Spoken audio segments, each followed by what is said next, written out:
Philosophers talk to our times, towards a theory of common notions, habits. So I reread the relevant propositions of Spinoza last night, and I rediscovered what I always know. It always comes as a nasty shock. The propositions that I think he is talking about habit, or at least that I want to locate habit in his texts, I don't think he mentions them once. I'm going to be honest with you. My own analysis of those propositions, and in case you've got your Spinoza out, it's book 4, proposition 21, until the kind of the Gazette of Emotions, which is about proposition 51, I think, when he starts to talk about whether joy is always good. It's those propositions. So it's kind of this slightly, I don't know, to modern ears, turgid, I think would be a fair description. Slightly moralistic stream of propositions about what men who follow the obedience of reason look like. Habit isn't there at all. I got the idea that this was really about habit in a long study I once did of Bleak House, where I was creating a monster between the two.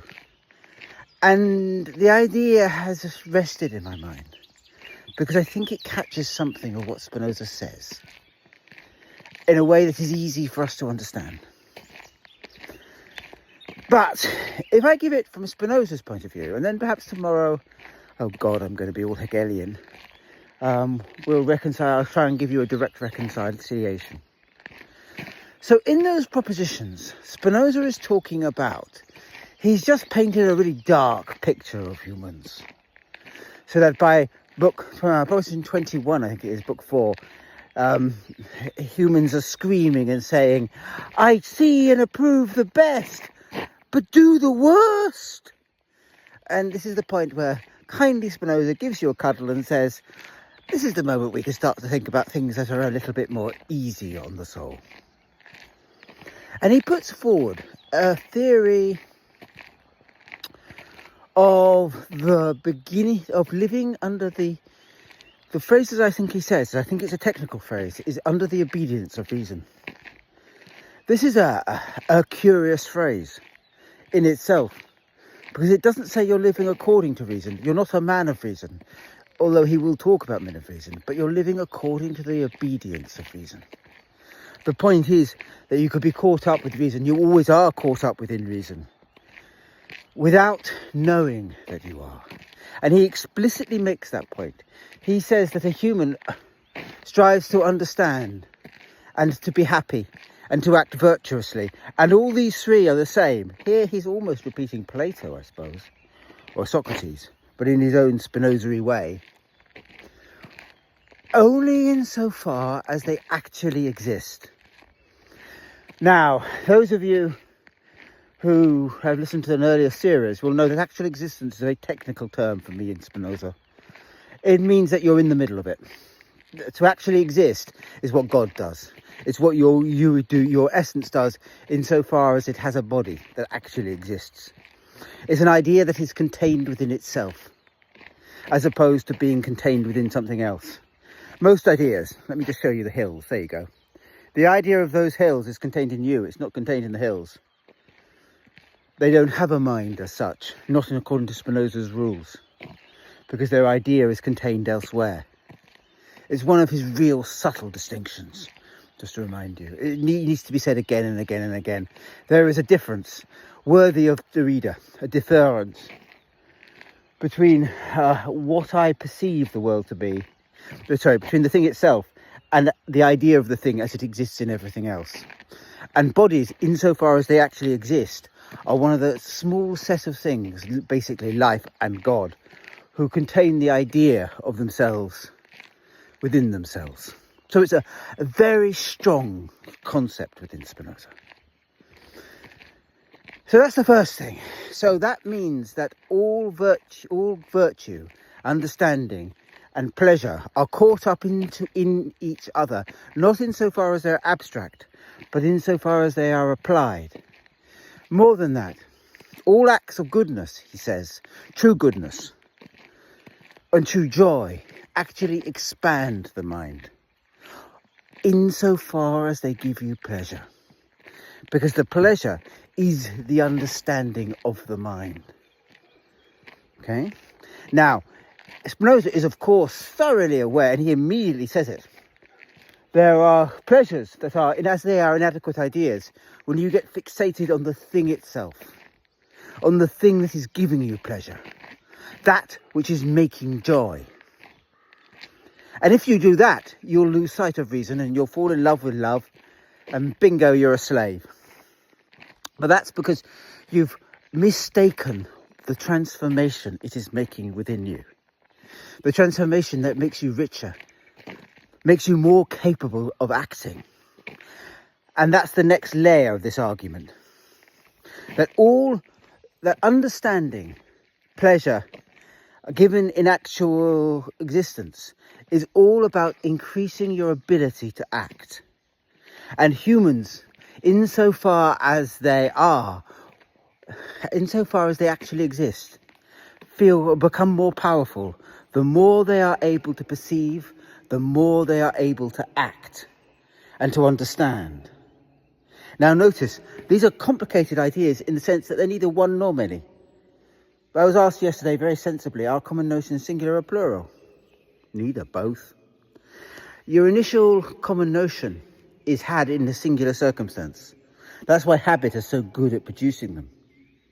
And as I go through what actually Spinoza says today, I will try to reconcile it a bit with habit. There's everything at the moment. Habit would be the kind of the inadequate idea of that is operating in abeyance with the law of reason so far. I hope that's clear.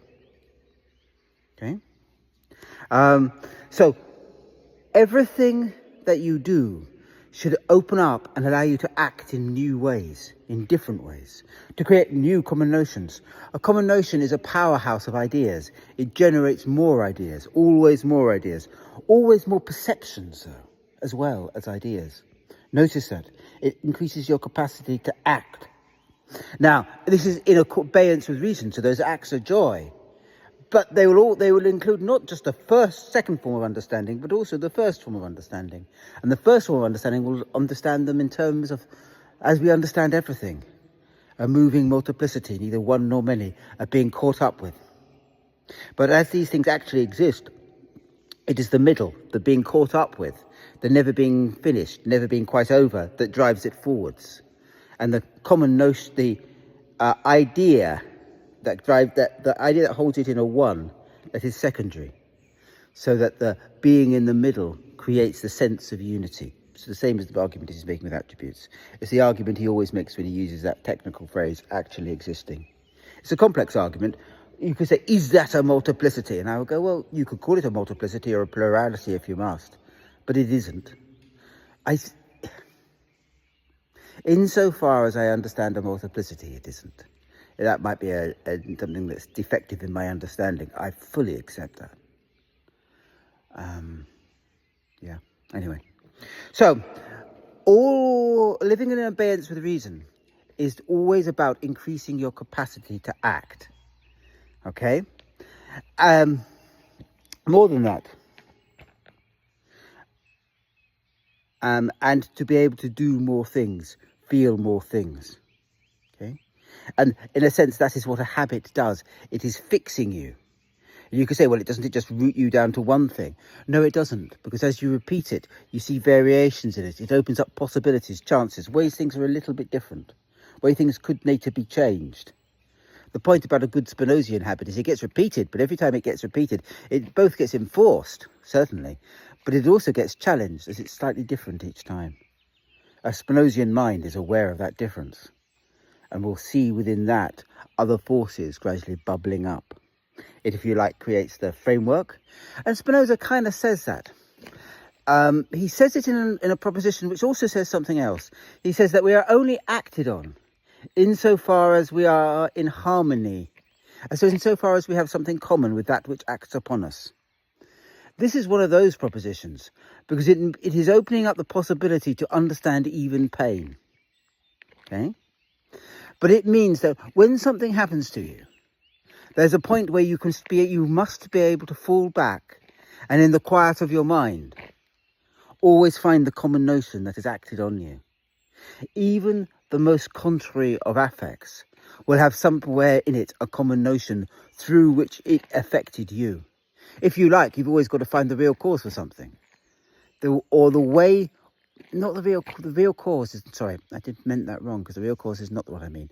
The real cause can be contrary. But you always have to find the point where the cause, where you were being pulled out of yourself. Where what you were was being challenged by something that lay beyond you. Something that you both share, perhaps. And through that sharing, wonder whether you can either repair both yourself and possibly the thing that hurt you. You always have to look for the common notion. Fall back to that point of harmony with that which hurt you. Through which it hurt you. And re-own it. Now you could say, well, that's not habit. Well, it's not. It's therapy. But it's a therapy of a very certain sort. You're always going back to what you were and trying to understand what ruined it. And of course, Spinoza will say things can only be contrary. Yes, they must share a same nature, but they're pulling it always towards their own individuality. And that is, of course, the essence of any inadequate idea.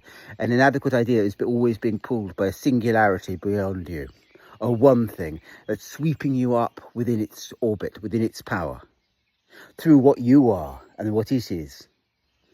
Because, Spinoza will say, humans, insofar as they are human and act according to their virtue, will always wish to agree with each other.